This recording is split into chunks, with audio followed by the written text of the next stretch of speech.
เลือดไหลหรือเลือดตก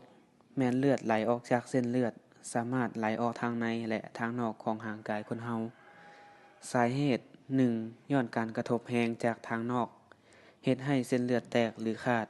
2ย้อนปลายกระดูกหักบาดหรือแทงเส้นเลือด3ย้อนอวัยวะเป็นบาดแผล4ย้อนพยาธิบางชนิดเส้นเลือดฝอยแตกออกลูกพิษการปิ่นปัว1กรณีเลือดไหลทางในให้คนเจ็บนอนสงบบ่เน่งติงแล้วส่งโรงหมอด่วน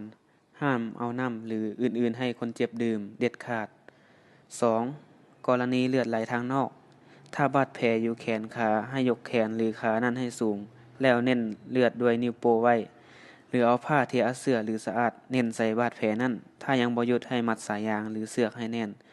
15-30 นาทีได้ให้ไขยานหรือมานออกเทื่อหนึ่ง